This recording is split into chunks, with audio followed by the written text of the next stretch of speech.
That's fine.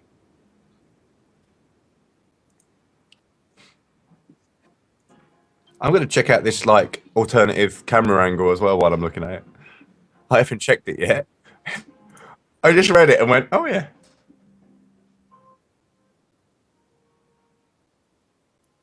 Only been here a month, they've already got you tagged. It's not just me, there are other houses. In fact, we've been through this before. 11th grade. Don't you keep teeth, huh? You made me clean it up. Smite Update Podcast is proudly sponsored by Tweaked Audio. Go to tweakedaudio.com for high performance, noise reducing earbuds. Use the code OctanePro to get 33% off plus free shipping anywhere in the world. Check out tweakedaudio.com today. All right, round two, maybe round three. We'll go ahead and try this again, guys. Thank you guys very much for joining myself and Risty today for episode 35 of the Smite Update. Little technical difficulties, but we are up and running and good to go now. So back to my original question, Risty, what have you been up to this past? It's probably been about the past 2 weeks, just because we didn't have a show because of the holiday and everything like that. Well, we didn't have a show because I was out on the piss. That's right. That's right. That is I true. was getting drunk while everyone was waiting for us, really. So that was Hey, my wait, dinner night. way to be honest. Way to be honest. Well, you got to do it. You got to do it. But the funny thing was, when we was out, it got to about 8 o'clock, and it was a work do. So the company I kind of was helping out for the month was my mum's company. So we walked in at 8 o'clock. Me, my mum, and my girlfriend. Buy a round of drinks and shots. They're like, really? Already? Yes. If we're gonna do this, we're gonna do it properly. Oh, So, sure. No, that was interesting. Good deal. So Other than as for Smite, what have you been doing in Smite recently? Just getting my mastery level up, actually. Oh, it's Okay. so boring sometimes. Some of these gods, I'm just like, please no.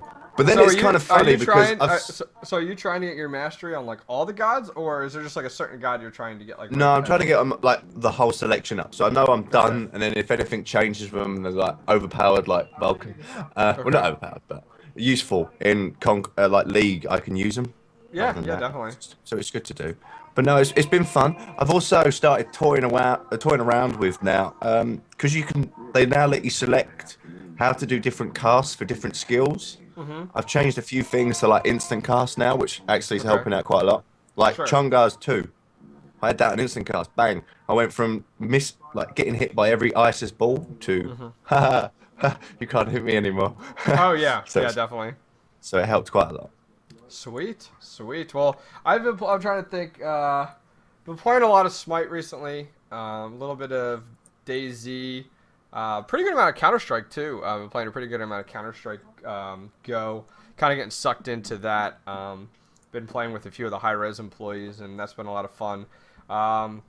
With Smite, I think I had a lot of fun last night. Myself and Risty actually did a whole bunch of viewer games on Raid Call on stream last night. And that had its disasters, but it was a lot of fun. It was a headache. It Dude, was funny, but it had a headache. the last game was amazing. Did you catch the arena we did or no?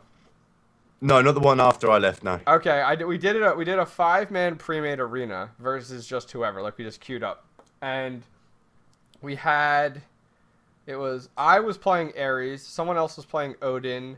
We had a Zeus. I forget who else. A Zeus, Alquang, and there's like a physical in there. Anyways, we ended up winning, and I had the most. I think no, I was Erez and went 9-2 on Erez, and I didn't build one tanky thing. Erez is a beast. Oh, I just stacked like AP like crazy, and the Odin went straight tanky, and it was the most. I mean, I don't recommend doing stuff like that, especially on like a tank or something like that, like within like Conquest. The other day I had a Ymir try to do that and go like straight damage, and it's like, really, you're Ymir. If we wanted, To be honest, if we Zamir wanted, does quite well. It depends on the rest of the team, to be honest. yes, Because correct. you can do so much damage, but if you can't use it, it's no point. Correct. So, anyways, it was a lot of fun. We ended up winning like no time at all. It was like something ridiculous. It was like 49-20 or something like that in arena, and it was a boatload of fun, and I had a good time. But yeah, so that's pretty much been it for Smite for me this past week. I want to encourage you guys to go check out the audio version. There is an audio version of this podcast, as well as the other podcast to do Smite Talk. Available on iTunes and also the Android store. So if you guys are looking to check this out on the go or on the road, or I know there's quite a few people that have left me comments saying love the show. I listen to it on the way to work or at work via audio version. So check it out. It's on iTunes, also on the Android store. I use a Android app called BeyondPod, which is pretty much a podcast app, and then you can just search for podcasts. So make sure you guys check that out. Moving forward into pretty much our first section of the show, community news. I want to recommend that you guys go over to SmiteShop.com. That is a site that I've launched in conjunction. I talked about it in previous shows, but just in case you're checking it out for the first time, I launched in conjunction and collaboration with Hi-Rez Studios and also with Child's Play. There is 132 t-shirts over there now, so getting up there. My goal is to get about 200 in another month to have 200 total, and cracking away at the gods to get one of every god up there. It's been pretty cool. Hi-Rez Studios gave me a graphic. It's like three Photoshop files or something like that have all the gods in them, with like the transparent backgrounds and everything like that. So like I can literally just like create the graphics and plug them in and good to go. So that's been pretty cool. And 50% of all the proceeds made on SmiteShop.com goes towards the Child's Play charity. So it'd be really cool if you guys check that out, SmiteShop.com. I actually ordered 4. I ordered the Smite logo one, just has Smite logo on it. It's kind of like glowing a little bit. I ordered Odin. It's a green shirt with a black Odin on it. What else did I order? I ordered a black one with a yellow rod down the whole side of the shirt, and there was one other one. I don't remember what it was, but anyways, I ordered those, and then I went, now I'm going to make a bunch of shirts, and I made a really cool one, and actually, I made about 16 new ones that I added since I bought those, and I want to buy every one of them, so, it's kind of a disaster. Risty, have you thought about buying any of the shirts? There was a few that I looked at and I wasn't too sure. I haven't looked at it because it's obviously all in dollars, so I have to look at the shipping and stuff like that. So I have to see what's all going on about. Check it out again though, because like I added some new ones up. Like the newest ones are Freya's up there now. I like some of the ones that you get at the end. That's just like all the sayings on there. It's yes, like, yeah. There's some good ones. I mean, the Freya, the Isis, the Muzen Cobb, Athena, Mercury, those are new. There's a Guan Yu one on there, which has been selling really, really good. And same thing with the Artemis one on the site is selling very well. There's a Naja one. There's a Naja one up on there. I'm surprised you don't jump all over that. Naja's not that good anymore. Well, Naja's not that good when the ping's too high, like last night. That's true. That's true. That's true. Well, it was funny because I was watching the tournament earlier today, and we're talking about the Hi-Rez, I guess, end of the year tournament. It's like the 10K tournament. This was for the EU side today, and the servers went into stasis mode, or like what that means is like, or it's the replay goes, something gets messed up in the replay. So like the players don't see anything, but the casters, all of a sudden, all the players stop and they're just running in place. And I was like, oh, once again, the servers are having issues. So I think people are starting to get really fed up about it, though. You know. Oh, yeah. Well, we don't want to have a break in our entertainment, do we? It's like watching a telly and all of a sudden you can't watch the rest of the program. It's like, yes. Oh, come on. So. Yeah, I mean, it could be a struggle there. But anyways, moving off of there, I'll kind of let you take the next one. Well, the next one is... Oh, yeah, okay. So, SK Gaming, well, we got... Should I say this different one? We got a new team, actually. New company coming into Smite, Cloud9. They're taking over the old SK Gaming, which was Azzur. I mean, I would pronounce it Azzur, but that's just me. Azzur. I don't know. Yeah, so it's Cloud9 Hyperx. I'm just thinking Hyperx is because of like the sponsor that they've got. Or something like that. It's like the tag. Have the old Kingston stuff. Yeah, it's just like with King. Evil Geniuses did that with Raid Call, where it was like EG, and then like R and like Raid Call RC was added to their end of their name. So it's like a sponsorship promo is what it is. Yeah, so we see basically SK going from all the other bits then back, but we did see a roster change. Like Proxy QQ is no longer in the roster now. Suntouch has been moved in as support. Suntouch has played definitely a fair few roles in a lot of teams lately. Actually, he's bounced around a few. Yeah. mid. I think did he do? Yeah, mid and a few other bits. But now he's support. So we'll see how he pulls off on that one. Yeah, it's interesting. Their lineup was Sayo, Smek, Kalia, and Frostica. And then, as you said, Proxy QQ was in there. Now, I know that Proxy QQ, I mean, he's like streaming right now, but he's not on a team. Like he's teamless. So I don't know what happened there. I don't know. I think if he there was the jungler, wasn't he? Yeah, I don't know if there was a falling out. I don't know if he decided, you know what, I don't really want to play competitively anymore or what. But the timing worked out really well for SunTouch actually getting picked up, just moving into the tournament that just happened today actually for the EU scene. Yeah, that was actually quite a good one. I actually watched. I don't normally watch all like the weekly ones because after a while it's like the same old thing. Yeah. It's interesting. You watch a couple of matches, see what's going on, and then you never actually finish watching them. But I watched all the NA ones and most of the EU ones. So yeah, it was quite good to actually see a few interesting things that were coming out there. A few things that I learned as well. Was messaging you on Skype like, oh yeah. This Just something random new. stuff. Yeah, so it's quite good to actually see. So always, if you want to learn something, watch the competitive players, and then you actually go, so that's why they're doing that.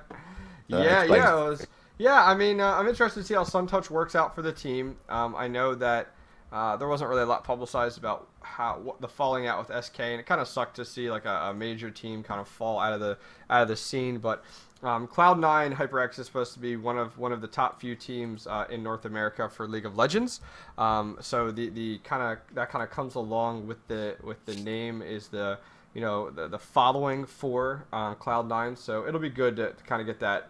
More people introduced into the scene. I know that today there was an awful lot of viewers actually on the stream watching the tournament, so it was kind of nice to see that going on.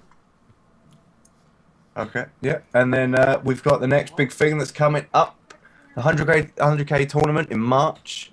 I guess that's in Atlanta. That's the Yeah, there hasn't really been a lot announced about that yet. I think that, the 10K tournament was kind of like the next thing on the burner, and now we have the 100K, and this is going to be between They don't advertise enough. Yeah, they don't. They really don't. Like, we were trying to find all the information for the last You and I were talking about it last night or something like that, or the other day, and we were talking about how, like, Blizzard and Riot and, like, Valve do a very good job where when you load into the game, and you log in, like type in your username and password, bam, like right there, you don't have a giant character like you do in Smite, like right in front of you. You have like an advertisement, like there's an esports section area, and there's like a rotating like banner that shows you like what's coming up like within the next few days within the scene, and then you have like upcoming big tournament and LAN events, and click here for more information and stuff like that. And they do a very good job for if you are not involved in the community and you're not checking Reddit forums, like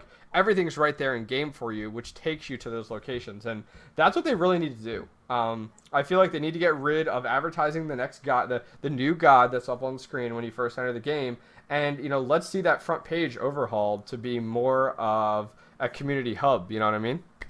Yeah, just an information page. Well, you see it with lots of games. Like every game that I've ever got, the launcher has all the information before you even go in. Yeah, so it's good to see that. Yeah, even if you do it in the launcher compared to actually when you enter into the game, that'd be wonderful just to like start to promote it a little bit more.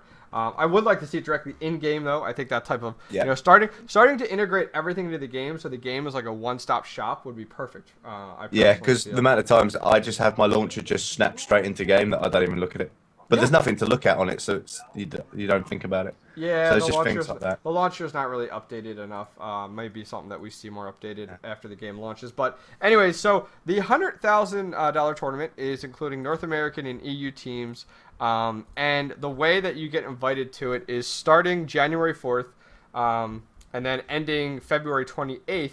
The weekly tournaments are like, depending on how you place in those tournaments, determines like a point system. And then the top 4 teams from NA, the top 4 teams from EU, depending on the point system, I think it's 8 tournaments total is what is involved with it, qualify you to get to the 100K tournament.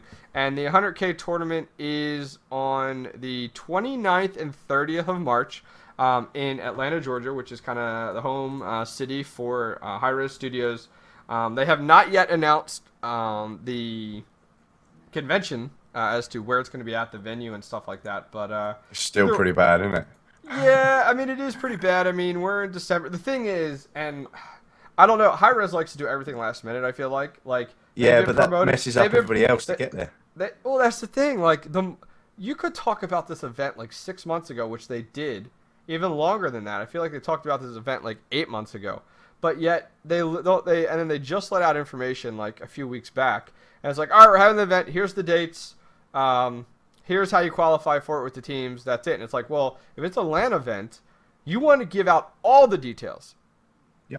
3 to 4 months. We want to get cheap flights. We want to get discount hotels. The reason is let's say you announce the event 6 months ahead of time.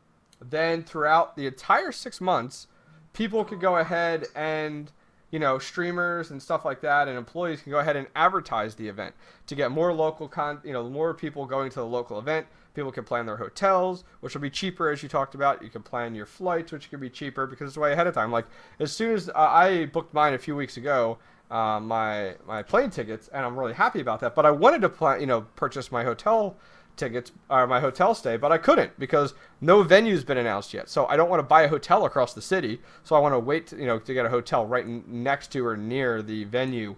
And so that's the kind of stuff where, like, I understand Hi-Rez is slowly starting to get better at online events and stuff like that. We've seen with PAX and we've seen with like GamesCon, and Siege was a great success. But now they're starting to tap into LAN events compared to these more online events and stuff like that. And that's really where you need to be on your ball. And it's not something you can leave to plan last minute.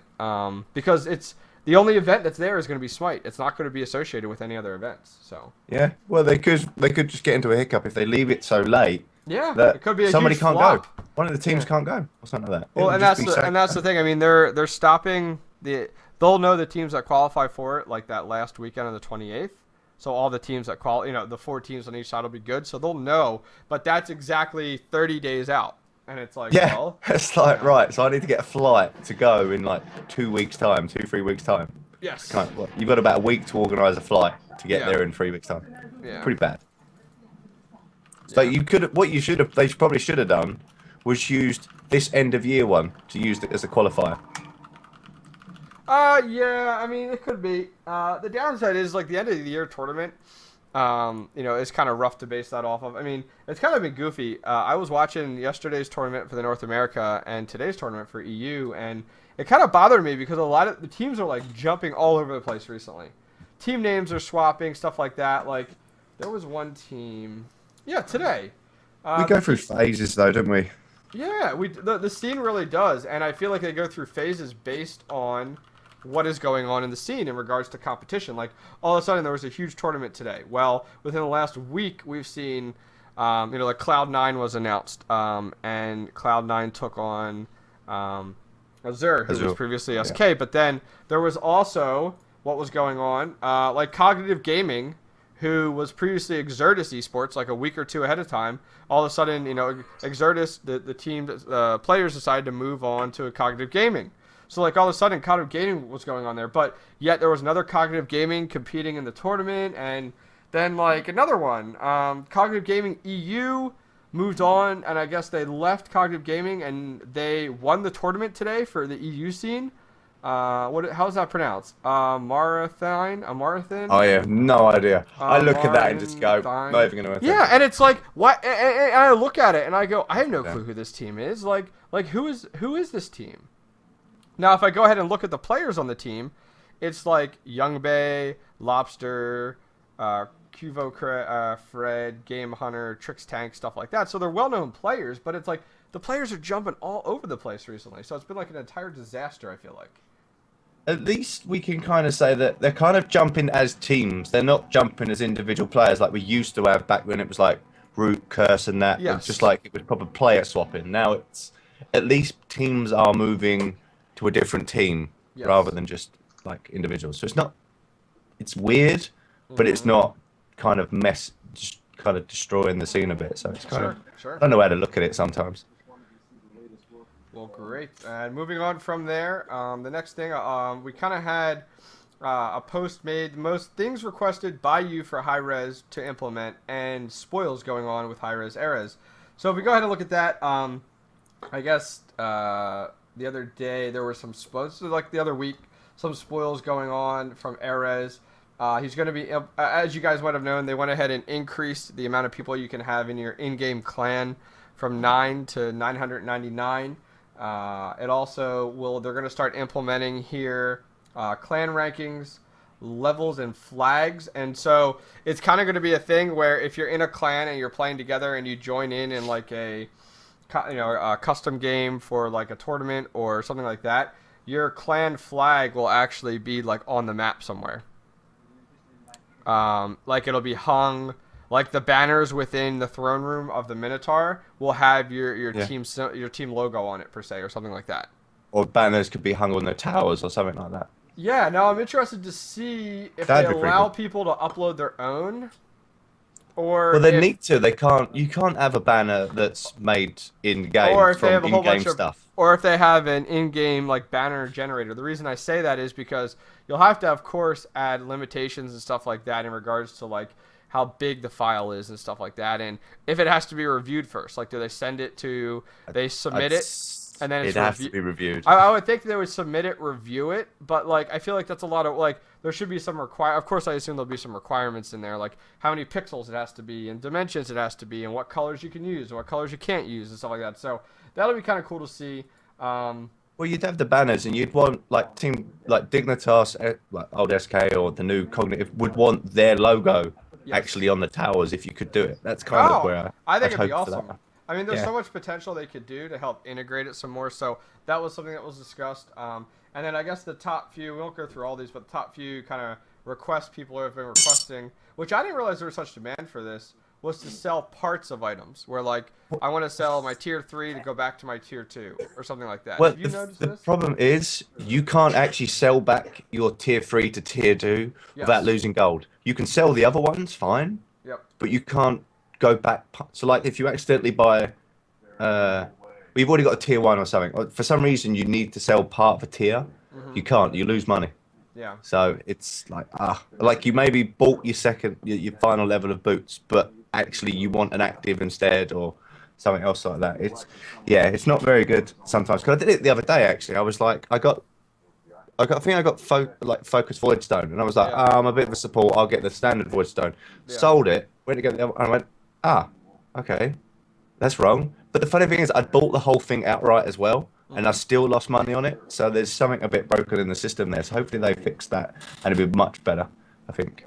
Oh yeah, definitely. I mean, another thing they mentioned, which is interesting, because I swear, like 5 months ago, they mentioned this on stream as something coming up, and we haven't heard anything about it. Was the karma system, where after a game you can give out so much karma, or positive or negative.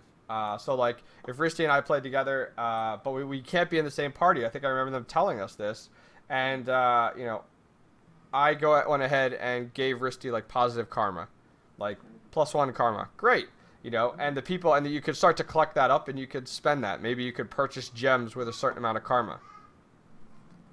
That'd be good if you could spend it. Yeah, like it'd be cool. Like okay, like Give you an like, incentive to actually get it, then, wouldn't it? Like, let's say I gave you a +1 karma in the game, and then the other players thought, wow, Risty played really well as well. I want to give him karma. So at max, you could get like +4 karma per game. Yet then they could give it, and you could convert it to gems. So What do you think? like, 1 karma, 1 gem. Yeah, no, I think it makes sense. But the thing that'd be is, you pretty couldn't good. cash it out until you get to like 200 gems.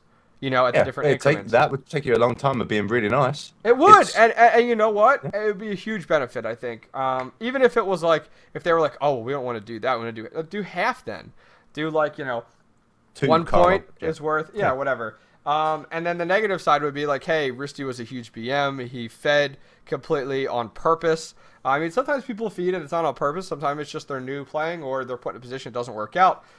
So let's say in the karma system that, Risty's just a huge BM player, not really a lot of fun to play with. Let's say we gave Risty -1 karma. Well, if a player earned so much karma, negative karma, I feel that then it should ban the player for a certain amount of time. Like, you're banned from Smite for 1 week.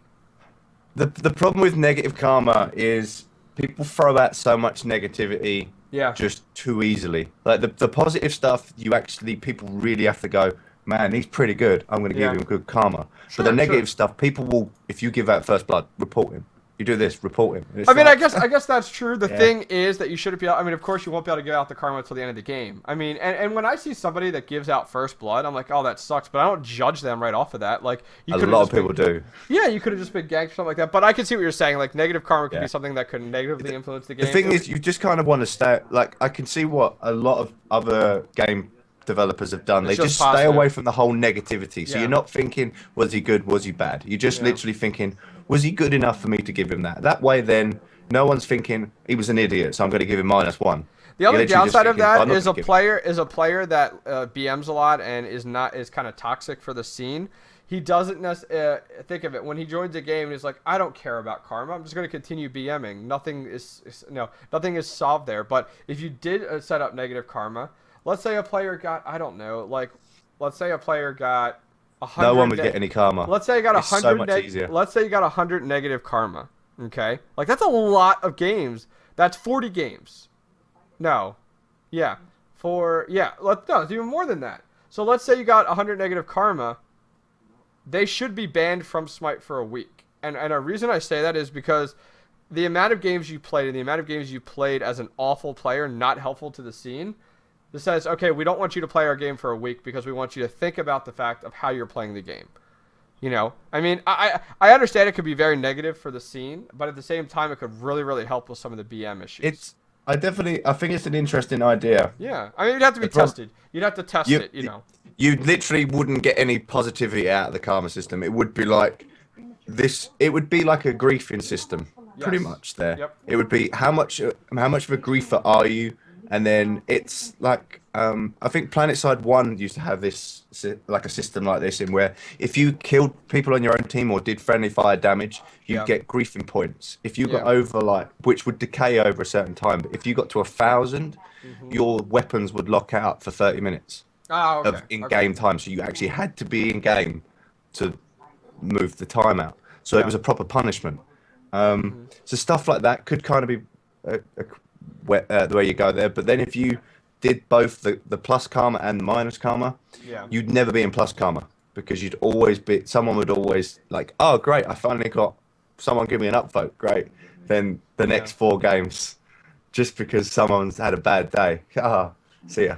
Yeah, I mean, I So can agree. I mean, I think the karma system definitely needs a lot of like question and a lot of thought. But what brings me back to it is just the fact that like Hi-Rez talked about karma months and months and months ago, and then it just like fell off. Another thing that was we'll just go through a few more of these. Another thing was first time login tutorial, and I really like that idea. Like with Dota 2, it kind of you had to go through a tutorial in order to start playing. Hearthstone, you have the tutorial which teaches you how to play over 6 different matches. I think it'd be good for Smite. What do you think? Yeah, I could see that. It basically then you've got to understand the very basic mechanics before you actually do anything. So it's not it would work. I like that. It's Yeah, just an added extra thing because most people won't actually do the training. They just go, well, let's just go straight in. Yeah, I mean, There we go. yeah, I think it's a really good idea playing against computers and everything like that. I think that'll work out well. And then just some other things I saw in here. Somebody recommended like an in-game clock. I think that's a great idea. Just see what time it is. Having available.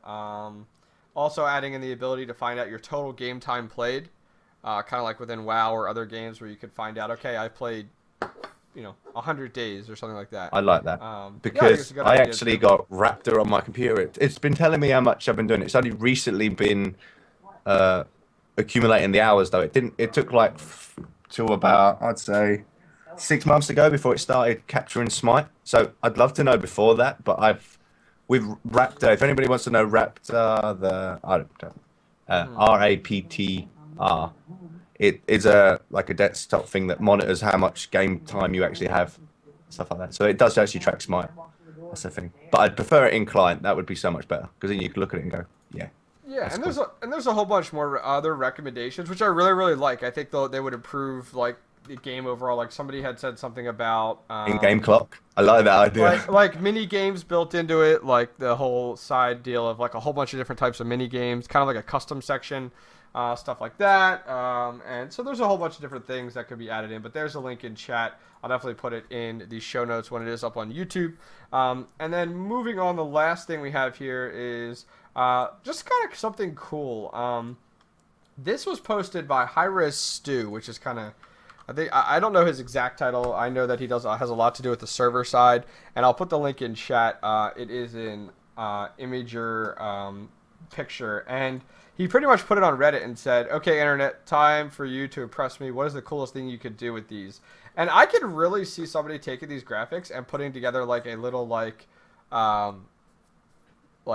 2D paper like little video with them. You know what I mean? Sort of thing, kind of. Yeah, yeah, they look pretty cool. At first, I was like, these are just child versions of the gods. I wasn't too sure, especially that Anubis one. I was like, it's a little baby Anubis. But I'm not too sure, especially the art design. But they look so cool. They do. Look pretty good. They're pretty neat. I'm just scrolling through them right now. There's some really good ideas in here with a handful of the gods. Fenrir's kind of cool looking. Guanyu's really good looking. So they definitely did a really good job with these. Oh, there's a Naja one, stuff like that. I know. I see the Naja with the ring. It's quite good with the armillary sash going through it. It looks kind of cool that way. Yeah, I want to find out. Like, I should find out who created these and the reason, or who created these, to see if I could get some of these put on the shirts, because I think that'd be kind of cool.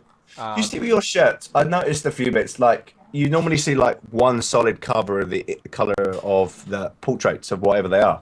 Yep. Could you eventually add on detailed pictures? The reason I didn't was for legal issues with Hi-Rez. Okay. Because if you go ahead and use their exact art on there, then you'd have to almost pay a royalty. Now, granted, Hi-Rez gave me the authority to use the logo, the Smite logo.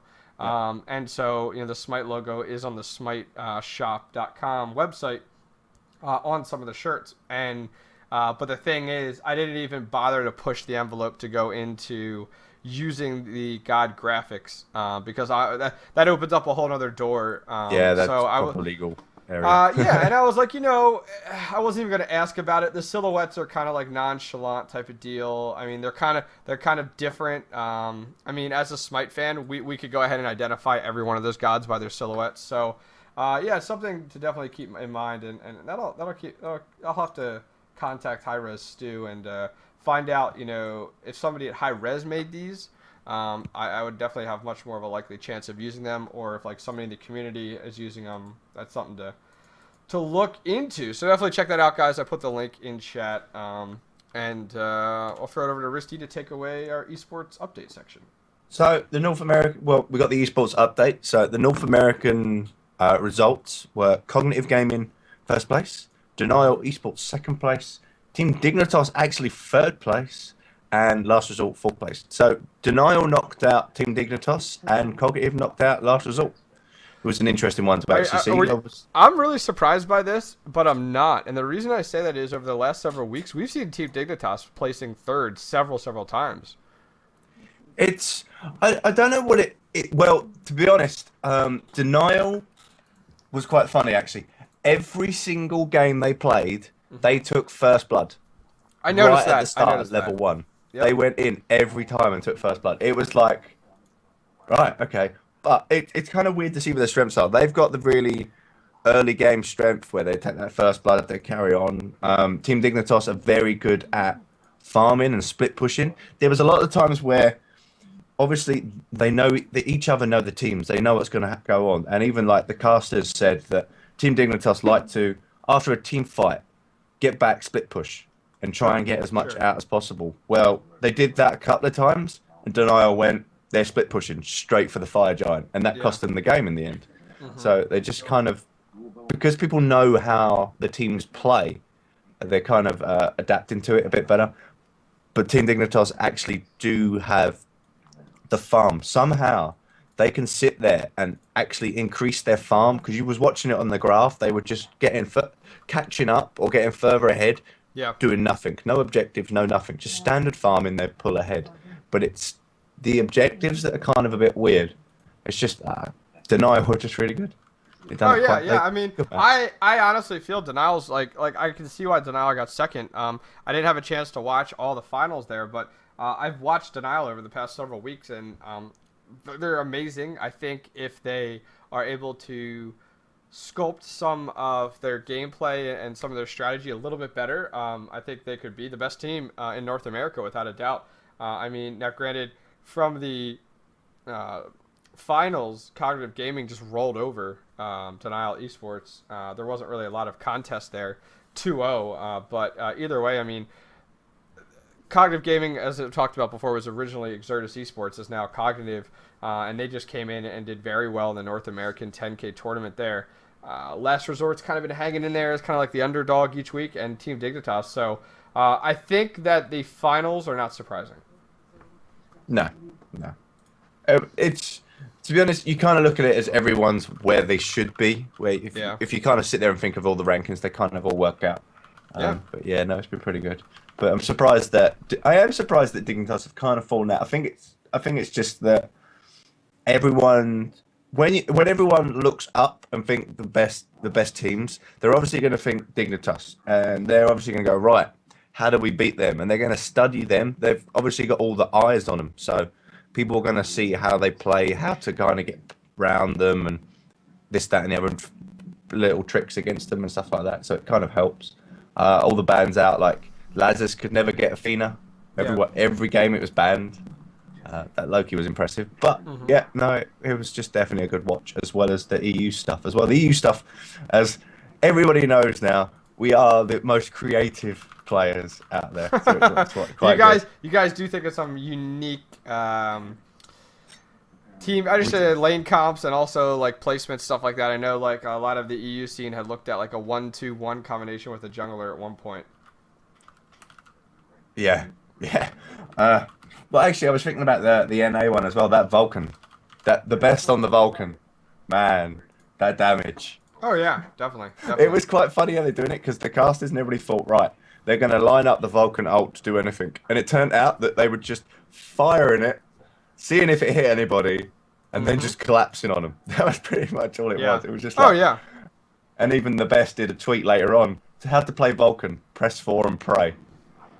Pretty much what it was. It was quite funny.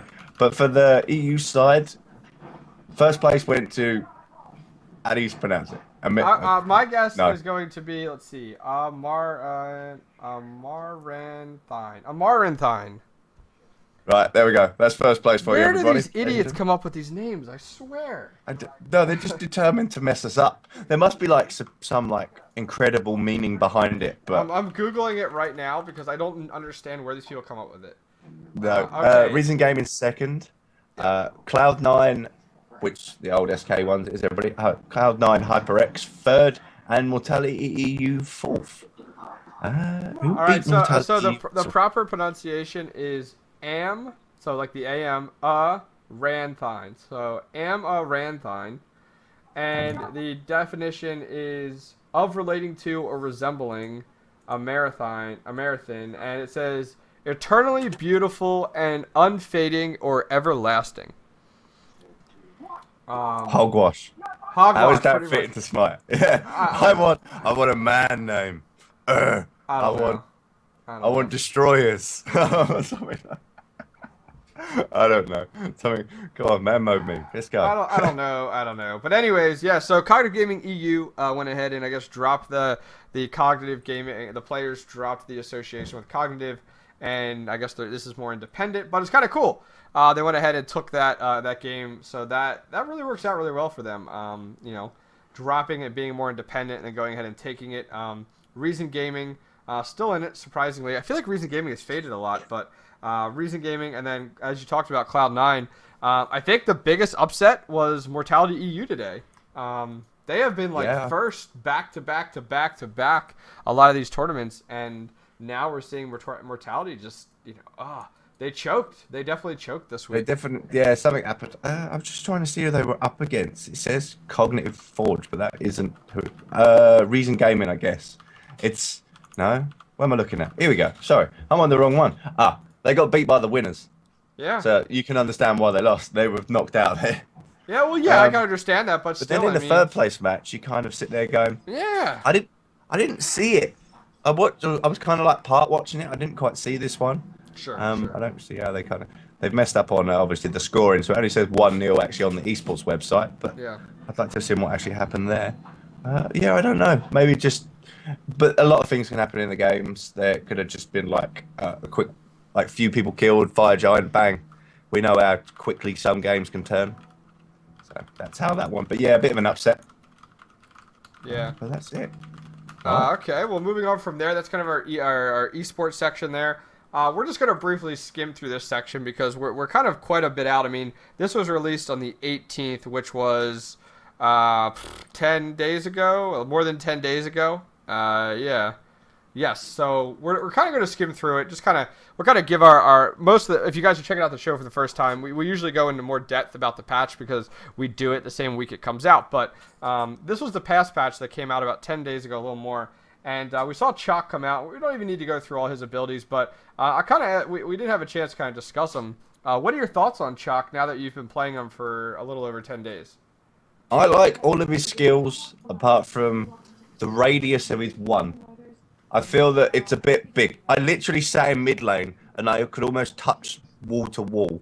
It's impossible to miss. Yes. That's it. That's my only problem with him. Other than that, I can kind of go with it. It's just like the frequency you can throw it out, the easy to land, and the Yeah. poke damage that it does. It's just like, Well, okay. the range, and I don't know the exact numbers, but the range of his Thunder Strike ability is amazing. The axe toss is really good. The distance on it, and then all of his other abilities, if you guys aren't familiar, combo directly off his Thunder Strike. So his other abilities can work independently, but you benefit more having the Thunder Strike, which throws the axe on the ground. What have you noticed? Chaac playing a lot of different, like he kind of could fill a lot of different roles. Yeah, I did him. I feel he's a bit wasted anywhere other than mid because of the amount of poke damage that he's got. Because I had him in solo lane, and they can tank the damage. It's pointless. You can get him ahead so much easier in the mid lane. You can do jungle. I didn't try it. I actually, honestly, just looked at it and went, "Nah, thanks." I didn't really fancy it too much. Yeah. And then duo lane's interesting because that's only if you have like them the casual ones just kind of bang it up there, throw so much. In casuals, you just got so much poke they can't get out of the tower. You just push them up. Anyone like any like ADs that's there, you just keep throwing the axe at them, whittling them down. Because you don't even need to get them in it as well. If they're just kind of next to the circle when it lands, they still get hit. It's kind of funny. But no, I just feel that the ability, either it needs to have like, what's the cooldown on it? Cooldown is 10 seconds. I feel they just need to reduce the radius. It's just too big Okay. and too easy to land. Other than that, I'm not too bad on it. Yeah, I mean, with Chaac, like I noticed yesterday when we were playing, like Chaac had like had two tanky items, and the rest were damage dealing. And I was playing as on her, which is a very high skilled. I mean, he's probably one of the top hunters right now in the game, and I was definitely built very well, and I couldn't touch him. Like my auto attack wasn't doing anything to him. My impale was like a joke to him, and I couldn't do anything to him. So I was really surprised to see how well his physical power defense scaled. And I'm trying to think. But the funny thing is the utility of him as well. He's got the big silence. He's got the slow. Yep. The attack speed slow. Yep. He's got the teleport as well, like kind of like Bastet's jump, kind of. You throw the hammer, run away for a bit, hit your torrent, bang, there you go. You've juked them up. Yeah. Spun out, and then you've got the silence on the ultimates. 3 seconds feels like forever when you're sitting there just going down. So it's an interesting one. When I played with him, I barely lost matches. It was pretty hard to lose matches, and I just used to juke all the time, pretty much. If anybody like 4 people come in, we used to throw the axe over the wall. Sure. Teleport over Well, the wall. somebody had commented in chat and said, "What happens with his one? The damage is delayed. As soon as the axe hits the ground, you are hit, but not right away." My understanding, like it has to land. It has to land and be into the ground. I guess like there's a delay once it hits the ground. It's an animation. It's like it's trying to do the lightning, so it spreads out across it. You are actually technically hit, but you're out of it. It's just not as much damage, and it's pretty cool. Well, it's just not an instant effect. You just throw it down, and you wait for like a second before you actually take the damage. So it's like I feel like if it was instant, like, and even the axe toss was like super fast, like sped up, I think that would be a little too strong. The delay is kind of nice. But moving on from there. Well, you're still going to take the damage, so it's not too much. Yeah. Yeah. Moving on from there, we had Vulcan's rework. Those of you guys not familiar, Vulcan has kind of been overhauled quite a bit over the last several months. Not really sure what to do with him. He was not exactly a great kind of bruiser support. Everybody kind of built him as a mage that did play him, and it was a kind of a rarity to see Vulcan directly in Conquest. I think this is mostly based off of Conquest.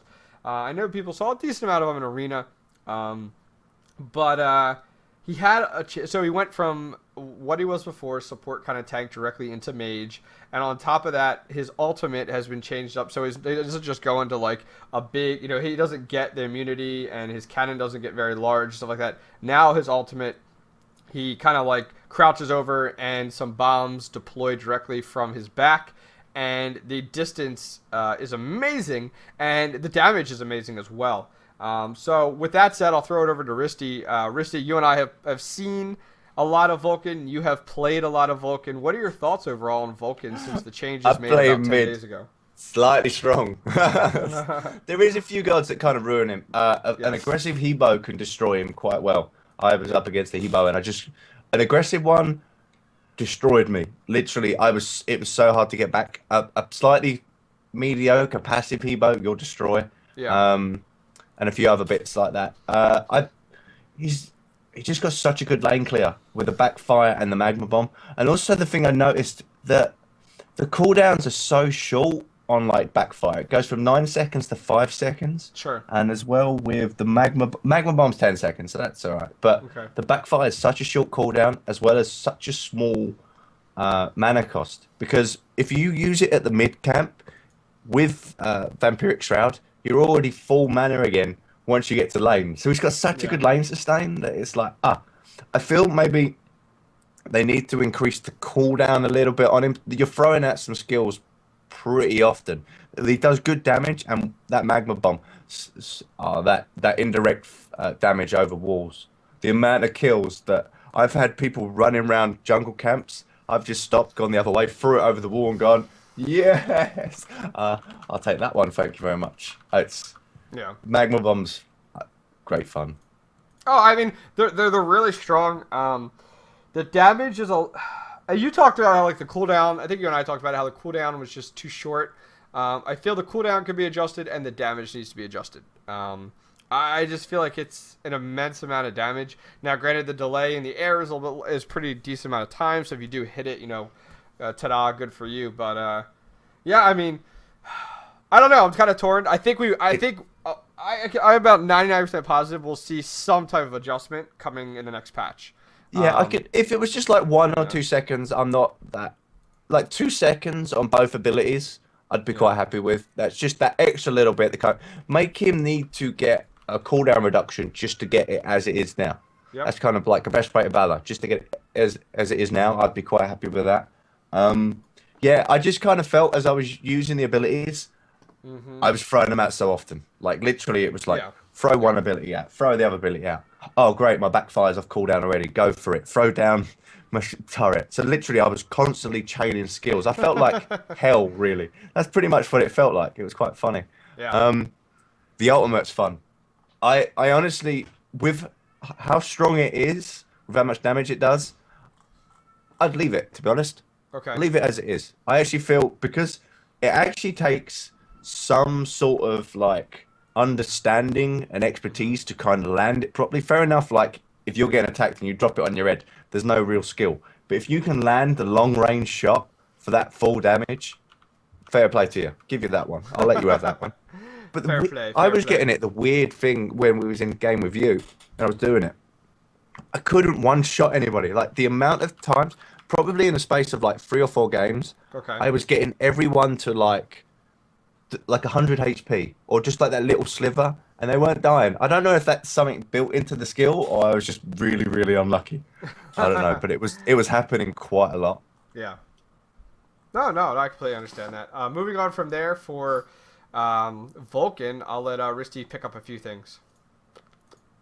What are we on about? Take it away. Oh, the next bit. Okay, so we got the new skins. We got the Hailstorm Chaac, Golden Guan Yu, and Golden Tia. Pretty much standard there. New voice packs: Carly, Al Kwong, and well, Mr. Noodle, as we like to call him. Some people do. Mr. Noodle. Yeah, I actually bought some gems now and voice packs. The only two voice packs I've got are Vamana and Sobek, and I had to buy the custom skin because I wanted like the pirate Sobek and the little mana one. Okay. Okay. I even got the girlfriend. I went, listen to this, and started spamming out all the jokes, and she went, they're pretty funny. So I quite like that one. That's why I think with the t-shirts, I still think you should say get the little mana with the mana on it, and then say hello to your mother for me. That would be an awesome shirt. I'd love that. I think only the English would buy it, but yeah. I would buy that. That would be one that I would buy. I would wear it as well. I wouldn't just buy it. I'd wear it everywhere. Yeah. So no, the general changes we now see new god rotation on her Bakasura, Chang'e, Hercules, and Vulcan.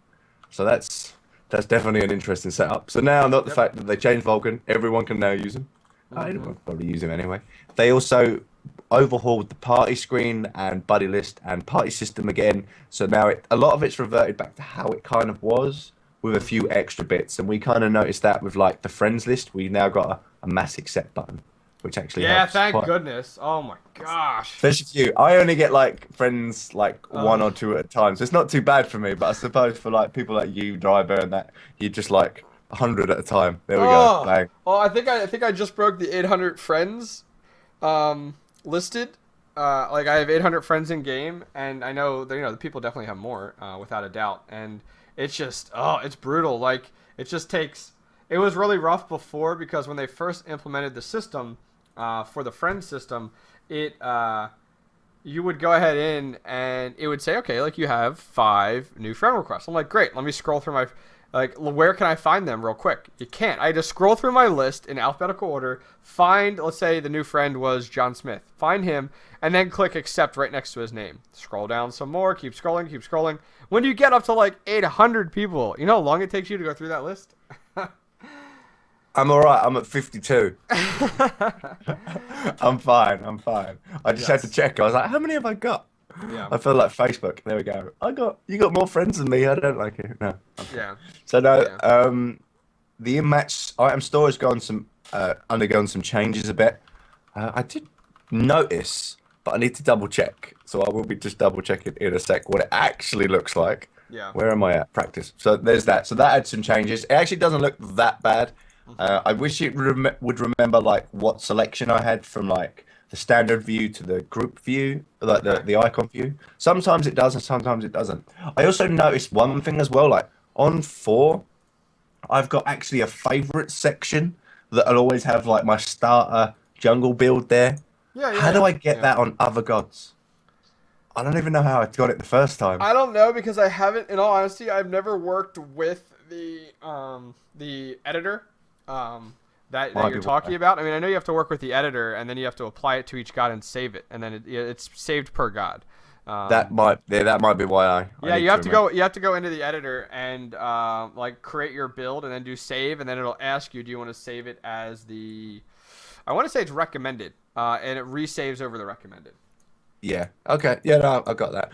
Just looking at the thing now, it just basically looks like the homepage stuff. Like now, that all gold banner and grey background. Yeah. It just kind of fits the artwork. So that works out pretty well. The method in which the mastery level is displayed on the god screen and lobby matches has been modified. Now it's just the little lightning bolt indicator, which was much better than the silly little bars that was underneath it, which was great help. So it's good. I actually prefer that. You can actually then fit on more portraits onto the screen. And now we've got so many gods. I'm like, sometimes I'm sitting there going, where is it? I'd actually maybe give me a little search bar that I can tap in, like Shibalonke. Tap in an X, bang, there he is. I could do with that sometimes. It gets a bit mad, or it just bounces to that point. Sure. They've also added tooltip guides for the god difficulty. Just if you mouse over him, it'll tell you if it's like easy, medium, difficult. And some of them that I've looked at and they've said average. And some of the very difficult ones I've looked at and gone, yeah, all right, okay, I can understand that. Well, you have to look at it from a new player perspective. Yeah. And that's the biggest thing. I mean, I wonder, did they add that if you go onto Smite Games, Smite's website? I wonder if they added that with the gods here. Let's see. Pros, roles, type. Okay, they didn't add it within the gods on the screen. It doesn't. No, okay. I don't see. Okay, difficulty's not there. I was just wondering if they added it on the actual website or not, but I don't see it. It's just mouse over. So like Vulcan apparently is very hard. Yeah. Now this one makes me laugh. Bakasura are hard. Oh, Well, yeah. but yeah, I guess it's okay, hard if yeah. you don't. Okay, if you don't go jungle, like I Yeah. can see Bakasura being hard. But if you go jungle, it's like, are you kidding me? Just smash your face across the screen when you jump on someone and you're good to go. Yeah. Chongai, I like this one. Easy. Yep. But the funny thing is, yeah, well, you just kind of have to go with the rough. We all know how difficult or easy they are and how easy they're countered, so we have to kind of take it with a pinch of salt, pretty much. Yeah. We've got some new changes to in the control tab about like the new targeting arrows. We've now got this little circle that goes out sometimes. Yeah, You can yeah. change it, but I've just left it. Oh, so have I. I think it works out well. I mean, I haven't had any issues with the new targeting system, and I think it's worked out real well. Yeah, there's a few times that I'd sit maybe if you had like an ability. No, actually no, totally. Let's leave it as that. That's fine. That's fine. They also changed a new option like alternative camera mode. Enter in a mode that will pitch your camera third person camera is more vertically restricted, giving you greater visibility of the battlefield. And I'm like, I tried it. Yeah. I went back and forth, and I was like, is it working for me or is it not? I wasn't Yeah. too sure. But I couldn't see a difference, but Sure. I might just not have it working. That's Okay. all. And then, yeah, that's just about that one. Oh, yeah, they've also added gold spoils. So the passive gold that you generate while you're just in game. Changed. Yeah. Yeah, has been increased from 2 gold per second to 3 gold per 3. second. It's just to offset some of the adjustments they made in previous patches that had reduced the total average of gold gained per match. So if they noticed that we wasn't really getting as much gold by the end of the game, so they give us a little bit more. Yeah, definitely. Moving on from there, we also had some loading card changes. They made some adjustments to the whole like league frame and gold frame and all that stuff. So they did go ahead and make some changes there to make it a little bit easier to follow with that.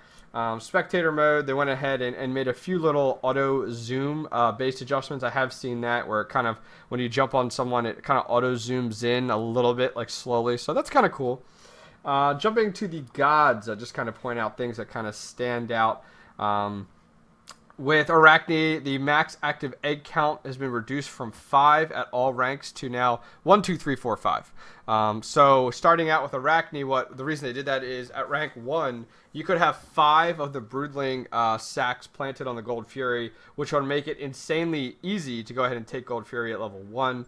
Along with some scaling there, so we did see that going on. It was also another thing as well. If you dropped 4 egg sacs at the first little gold camps, like the first ones you get on the right, and did the middle camp, you was level 2 straight away. That means you was guaranteed that you was going to invade the other jungler.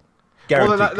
Well, the benefit there too is like you could be across the map, and you could theoretically be taking 2 camps at once.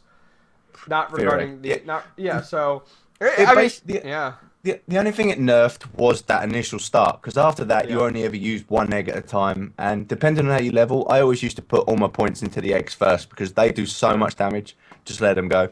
But it only literally just stopped that first initial whack, because literally if Arachne could get level 2 at the start, you had to deal with an egg and the fact that she could grip onto you and silence you and suck all your health as well at the start. So you was guaranteed if you didn't run away from her, she was going to kill you. Pretty much she's still a pain in the neck. And people need to learn this as well. If Arachne's in the jungle near you with your jungler, collapse on her. Don't let her just fight the jungler because he's going to lose. Help him out. I had this in a game today. I was in the solo lane, in the right side of the map, helping the guy out on the left. And nobody else helped. It was like, please help against Arachne. If you do this in the first few levels of the game, it'll actually make your life a lot easier in your lanes because she won't be ganking you as hard. So it's kind of part and parcel. It helps you out as well. Sure. Okay. That was just my moving on from there. Let's see, anything big that stands out.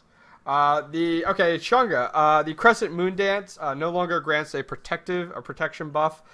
We kind of talked about this before, how Hi-Rez kind of makes alterations to gods when they are a little too strong in the weirdest ways. Like, Chunga is a support, but I would never put Chunga and, like, Aphrodite next to each other, because Aphrodite is a true support where Chunga is more of a hybrid to me. Like, she heals and does very good heal, very good lane sustain, but she does so much damage because a lot of her abilities do damage, where people were kind of ranting about the fact of how strong Chunga was and asking for some change due to the damage. And what they decided to do was to take her Crescent Moon Dance and just no longer gives protection buff. And it's like, what? Like, that's taking away from her. It doesn't affect her in the solo lane at all. Yeah, it's taking away from the fact that she's a support, and she should have that, and not taking away from where the problem is, whereas the damage. So, do you agree with that statement?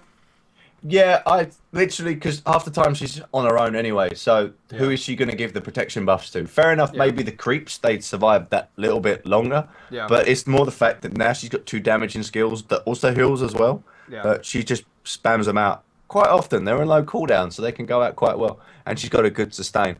I find that even after that buff, I was handling tier all right.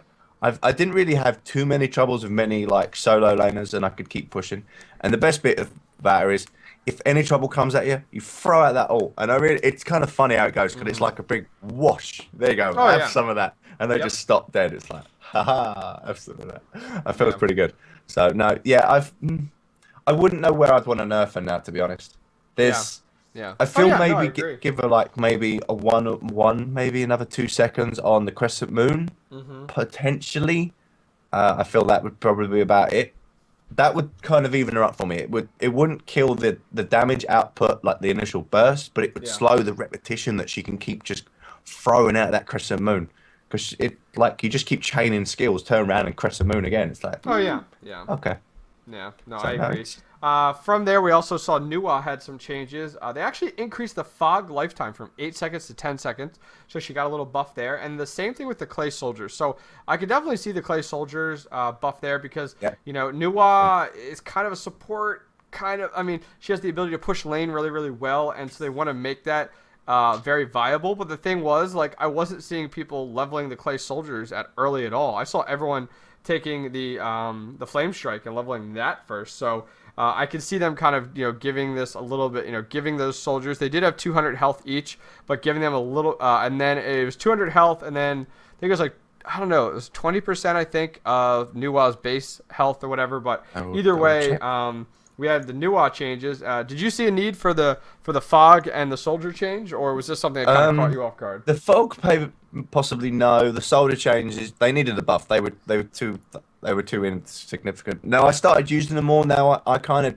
put 1 point in the fog, left it alone until the end, where I'd literally flame strike when I couldn't put a point into that, went into Clay Soldiers. So that worked that well. I just kept throwing them out there, and it was all right. So 10 seconds is quite good. They do 20 damage. And also, it gives you physical protection bonus while you keep throwing them out. So that worked out quite well. I'm just thinking, they gained 200 health plus 20% of Nua's maximum health. Sure. So they were it just meant they were just there a bit longer, and you could just kind of be a bit more of a nuisance with them. So it was definitely a nice little buff to her. I felt she needed it, really. She's still not overly strong. They did pick her up in the tournament, but they did actually, that side, I think Reason Gaming picked them up. I can't remember who picked them up. Picked her up, but yeah, they lost. So we didn't get to see anything I remember that. It was like Dry Bear and DM Brandon were casting it, and Dry Bear was super excited to see Nuwa getting picked up because he felt that she was kind of underrated. So so no, it was good to see. Okay, and then finally, last god change, Sun Wukong, the magic cudgel, reduced mana cost somewhat, and I like how they put somewhat there, because early game it's 50. And in the new changes is 50, but then late game it was 90, now it's 70. So late game the mana cost was changed. And which I can see. I mean, the magic cudgel is like the cookie cutter must max out as soon as possible item for Sun Wukong. You know, I like it. It's just small tweaks. Actually, it wasn't nothing major. He's in a good place at the minute. I couldn't say Sun Wukong's strong. He is a strong character, but that's just how he is. But just kind of tweaking the mana cost a bit, kind of gives him a bit more kind of sustain. He probably could have burnt through his mana well quickly. I haven't played him since they adjusted it. So and now we'll move on to the guide review section, and I'll let Risty take that part. No. First one we got up there, we got the ones we're looking at today. We got Hebo, Hell, and Hercules. But Hebo for starters. Hebo's a good spot. Such a good damage dealer. It's just Yeah, if you're actually very good at keeping the passive up, the 3 stacks of the passive, you can do so much damage. Good in arena and everything like that. I wouldn't nerf him at all. He's pretty much the full definition of a glass cannon. Mm-hmm. You can throw out so much damage, but if you use that ultimate in like an aggressive fashion into a group of people, you will die when you land. That's pretty much how that one works out. And he throws his abilities are so low cooldown, so he can throw out just a lot of damage. But yeah, I kind of like where he is at the minute. He's good. Yeah, I mean, thing for me with Hebo is that like Hebo's a really good mage, does a lot of good damage. But if you have most of the time you see Hebo go like mid lane, but if you have a really good jungler, which is spot on, Hebo just becomes amazing and takes off. So I completely agree. Yeah, that mid lane support with a jungler, isn't it? If they get enough support, they're flying and they can Yes. run away with it. Mid lane's probably the one of the few lanes that I always feel that if they get ahead, they fly. Oh yeah. Yep. It used to be, I don't know with all the teleport towers now, but it used to be every time you died in the mid lane, the other person got an extra level on you. That was how severe it used to be. But now it's not as bad, but it doesn't help. Hell's the next one. Hell, I used to moan a bit about Hell, but Hell's got good lane clear. She could be a bit strong with how much she kind of does. Like she does so much AoE damage, and if she could a good Hell is nigh on unkillable. It's the same with a good Chunga. They're nigh on unkillable. These healing characters, if they're played well, fair enough. Aphrodite, you can kind of kill off that she needs a partner, but. Yeah. Anything else, like Hell can just kind of throw out these heals. The Hell is so cleanses. good. I mean, I should say Hell is so good, but every time I play someone as Hell, I mean, people only pick Hell if they're super comfortable, I feel like. It's not one of those guides where it's like it's hit or miss. And as you're talking about, like it's so difficult to kill someone that plays Hell because most of the time those people are really, really good. Yeah, the difficulty actually Hi-Rez have put on Hell is very hard. Yeah, I can see that. I can see that. Yeah, because I did play her recently actually because I had to level her up for the mastery level. And Yeah. I kind of remembered how to play her, so I was doing everything, and it got to a point where I took off. Yeah. Like if I literally just spammed my skills out, as long as I just threw that skill out, dropped a debuff out, spun back over to the next one, threw out a heal, a cleanse, and kept doing just constant rotation, trying to stay in the middle of the group, and then occasionally run in, drop an AoE, and drop back. But the AoE is so strong. You do so much, even to like tier early game. It's like, hello tier, boom, have some of that. Yeah. So no, it was definitely fun. She's a good lane pusher, very good lane pusher. Yeah, well they say the pros, high area damage and high sustain, which I can vouch for. Yeah. And last one is Hercules. What are your thoughts on Hercules? Hercules is a funny one because if he builds full tank, he's unkillable. He's like I think I've said it before in like previous shows where like one Hercules went up against a 5-man team on his own and dragged them halfway across the map and they couldn't kill him. And yet he can still do damage to you, which is really weird. Like someone building full tank without like damage items, and they can still kill you. Well, I suppose it's more the fact that it depends on the tank. you. Yeah. It depends on the tanky items too. Like some of those items not only give you protection but also give you damage. You know what I mean? I mean we saw Hercules going jungle yesterday. Remember when we were playing? Did we? Yeah, when we were playing. I don't remember Hercules jungle. Okay, that was a weird one. I must have missed that. I must have been having fun in the lane. Yeah. Yeah. So Hercules, funny that these ones, I'm quite happy where they're all at. Hercules, he's kind of fallen off because he's literally tier. That's it. Every skill, his charge is Tier's fearless. Tier's fearless is much better than Hercules. Yeah. The second one, it's a knock up and pull back, but with a blink tier, you don't really need to worry about that. So it's all right. The heal's a good sustain. Tier's got a heal. And then you've got the ultimate. Yeah, it's more. Hercules is more if there's a disruption in the group, where Tyr is more of a much better disruption and does a lot of damage as well. Tyr does so much damage if you build him.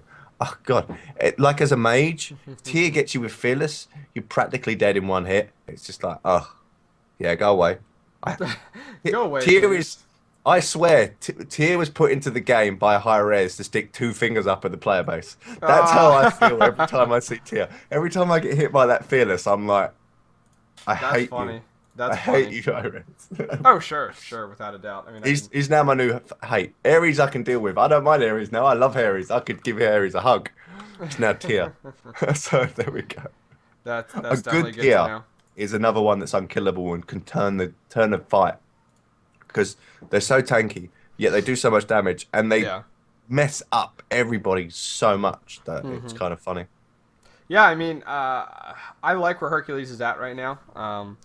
He's kind of in a unique spot. Like we all know, he's really good as a tank, which is funny because he's a bruiser. But we say that because the bruiser style, he still does a lot of damage as a tank, so he is super super effective there.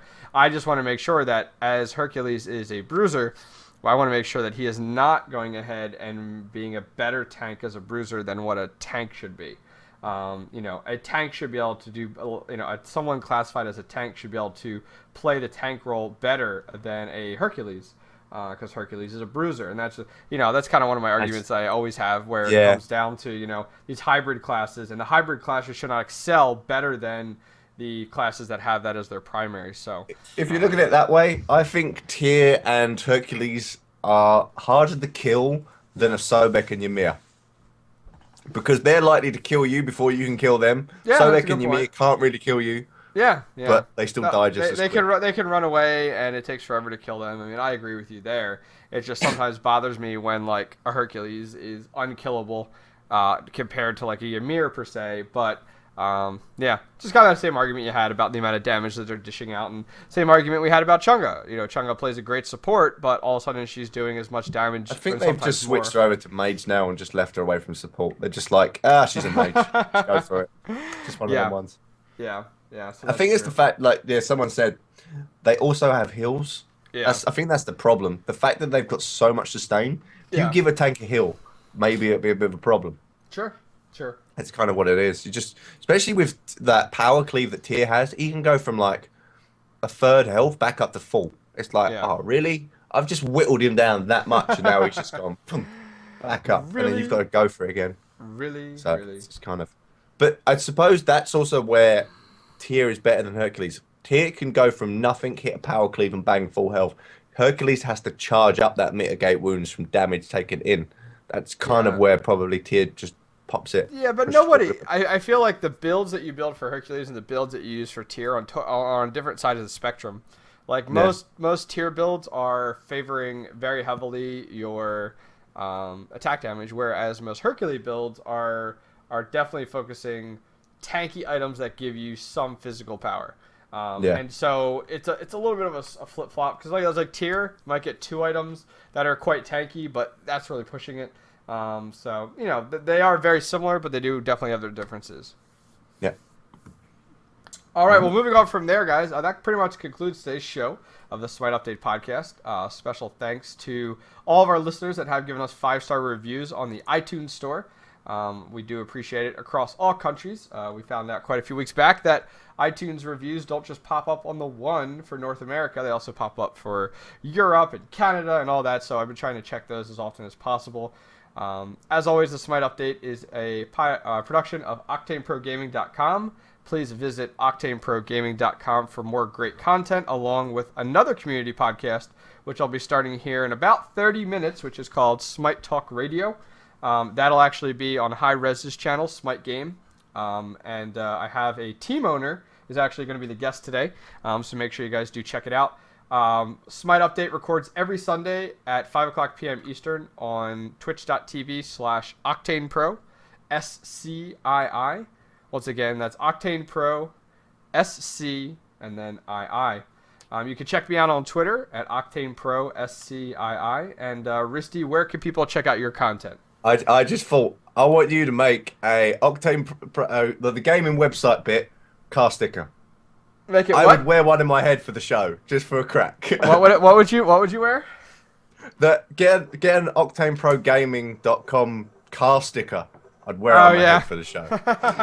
Yeah, right. Definitely. I was just sitting there going, yeah, I'm sure people would have that. I'm sure right. someone would have it for a car That's sticker. right. That's right. But no, everyone can find me at Twitter or at Twitter, RizStew UK. At RizStew UK. So, and then we've got youtube.com/RizStew UK and twitch.tv/RizStew UK. I need to put some more stuff up there. I'm very bad boy. I do get, everybody keeps going, more content. I'm like, I know, I'm being a bad boy. So, yeah. I've been playing lots of Smite.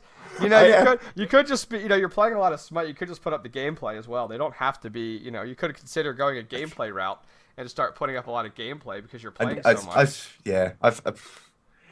Yeah.